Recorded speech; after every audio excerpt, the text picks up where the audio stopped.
Thank you very much, Herb. Thank you. Hello to everyone here in this room. Hello to everyone in the simulcast lounge, and hello to the dozens of people watching online.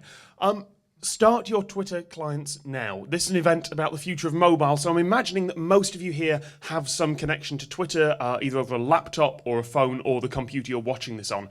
So I'd like you to play along, because what I'm talking about today is the wisdom of the crowd. You guys have heard this theory, the idea that people working together, crowdsourcing, are better than individuals. Well, that's what we're going to test. So what I'm going to ask, I'm not going to ask you to spam your friends, I'm not going to ask you to post anything publicly, I'm just going to ask you to send me one @reply, @TomScott, and then there are going to be 5 numbers after it.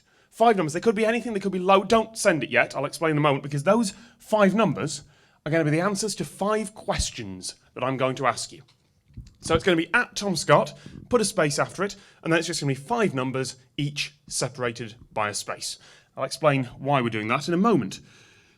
Try not to think too hard about the questions. They're the kind of questions that you can answer, I was going to say with your gut, but it's actually with your prefrontal cortex, just here. It's the part of your brain that makes snap decisions for things like this. Don't try and work out the maths, just go with what feels right. And please be independent. Now, for those in the rooms here, that means please don't look over at what your neighbour is doing and try and work out from their answer. It works best if everyone is independent. And for people online, that means please don't Google it. So, 5 questions. Hopefully you've now typed in @TomScott and a space, because if you're ready, we're going to start now. The first number in that single tweet is, in the first season of Red Dwarf, the BBC TV series, how many times is the fake expletive smeg used? And for the avoidance of doubt, that includes derivatives such as smegging and smeghead. In the first season of Red Dwarf, how many times is smeg used? That's the first number of the 5. Once you put an answer for that, put a space. Here's question 2. As of November 2011, so now, how many wind turbines are there operating in the UK? So that's England, Scotland, Wales, Northern Ireland, offshore and onshore. How many wind turbines are currently up and running in the UK? So they generate power at some point when they're turned on. When you've got that number, that's your second one. Put a space. Here's your third. As the crow flies, how many miles are there between here, right here, this room in Liverpool, and Trafalgar Square in London? That's your third number. How many miles are there as the crow flies between here and Trafalgar Square in London? Question number 4. In the UK National Lottery, which ball has been picked most often? So we're looking for a number here somewhere between 1 and 49. That's a clue. Incidentally, I should point out that 2 people so far have already tried to submit answers to all 5 questions. So well done, you. Needless to say, those won't be counted in the final one. Your last question, then, your 5th number in the series. In the song Roxanne by Sting and the Police, how many times do you hear the word Roxanne? That's the original version on the album. No remixes, no edited versions. So with any luck, once you put in your answer to that, you have @TomScott, and then you have 5 numbers separated by spaces. The lines are now open. Please hit send on your... There you go. There go your avatars. All of them loading up. See if you can spot theirs. That's everyone who's currently going in for this. All your answers are now being compiled by the computer here, averaged, worked out. I do need to point out right now that if anyone has submitted stupid answers, such as saying there are 2 wind turbines in the UK, or that the ball in the National Lottery is 10,000, I have sanity checked those out. Hopefully anyone who's subtly put more stupid answers in will be filtered out and cancelled out by whoever has Googled the answers. So, while those are still coming in, because a few of you will still have Wi-Fi trouble, no doubt, let's have a talk about Francis Galton. Most of you here, I'm guessing, will already know this story. Francis Galton was a Victorian polymath, a very bright man, one of the fathers of fingerprint science, half cousin of Charles Darwin, invented a lot of things. Sadly, also the father of one of the fathers of eugenics. We'll gloss over that briefly. Francis Galton, a very smart man, went along to a village fete where there was a guess the weight of an ox competition. And he wasn't particularly interested in the competition, but what he did at the end of the day was take away the list of all the guesses. And he averaged those guesses and worked out that the average, the mean result, was incredibly close to the actual weight of the ox. Ridiculously close. no one in particular got it right, but the whole crowd, who had an incentive to give the right answer, worked it out with a surprising degree of accuracy.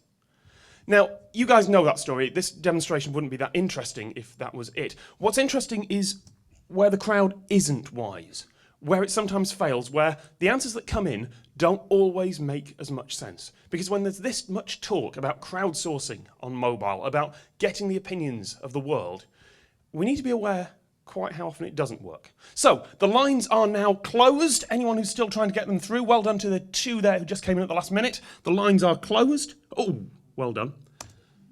Smegs in Red Dwarf then. Question number 1. The answer is 31. You said 160. Now, who got it right? Who's Locksville? Well done at the back there, 30, very close. Now, this is the first bias, the first reason that crowdsourcing doesn't work. It's because that's fairly domain-specific knowledge. I once asked that question to a group of about 30 sci-fi fans and did the same result. They came out with 31.2. Because they all had, in the back of their minds, they knew Red Dwarf. They knew that the first season was 6 episodes. And they knew that roughly it was once every 5 minutes or so. So you'd come out with something around 30. You guys, most of you won't know that, so you'll have guessed a lot higher. Question number 2, wind turbines in the UK. Actual answer, 3419. You said 4110. That's not bad. 3400. Who's Mordizer? Are you in the room? Well done, that man. Red check shirt just there. Congratulations. I wish I'd brought a prize at this point. There isn't one. Now, that's a lot closer. Now, think about it. Most of you have travelled around the country by car, by train, and you know roughly how big the country is and how often you see a wind turbine. And as well as that, I gave you a few clues in the starting, reminding you regions of the UK, offshore, onshore, reminding you that the number is a bit bigger than you might otherwise think. So that's fairly accurate for people who don't know about wind turbines. Incidentally, you don't work with wind turbines, do you, by any chance? Where do you work? Software developer. Can't even get a hot air joke out of that, never mind. Miles to Trafalgar Square, actual answer, 177. You said 285. Now that's a big overestimate, but every time I've done this talk, that's reliably overestimated. And the reason is, the question was, as the crow flies. And no one here really flies like a crow. You'll have taken the long route round, either by train, and you'll know it's about a 2-and-a-bit-hour journey, or by car, which is a lot longer. It seems like it should be more than 177. And that's the other bias. If everyone in the crowd is overestimating because they can't see the sweets in the jar or the weight of the ox, that's the same problem. Who's Ray Mosley? Where are you? Not in this room, apparently. I wonder if Ray Mosley Googled it. We'll find out. Most common lottery ball. Answer is actually 38. You said 26, which is exactly in the middle, pretty much. As you may have worked out, you cannot use... Oh, who's Mordai? Again? As you may have worked out, you cannot predict lottery results through the wisdom of the crowd. Darren Brown. Simply because it's a random event. You guys know that, but I put the question in anyway. Incidentally, this won't be counted in the ratings at the end. Last question then. Roxanne's in Roxanne. The actual answer is 28. You said 28. Look at that. Ray Mosley, again! Now, that is bang on. I can actually do the maths, and you were only a couple of decimal places out there. Most people know that song. You know it's about 3 minutes. You know it starts slowly and then it just goes into an endless sequence of Roxanne. Incidentally, has anyone here ever played the Roxanne drinking game? Yeah.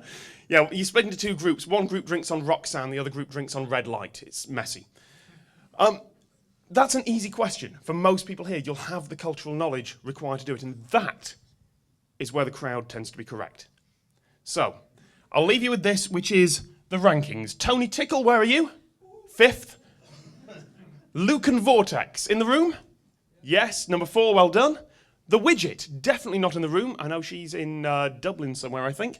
Endak 1, you in here? 2nd, congratulations. Now the question is, did the one person who got, no, there were 2 people who got 2 accurate. Were you accurate in everything else?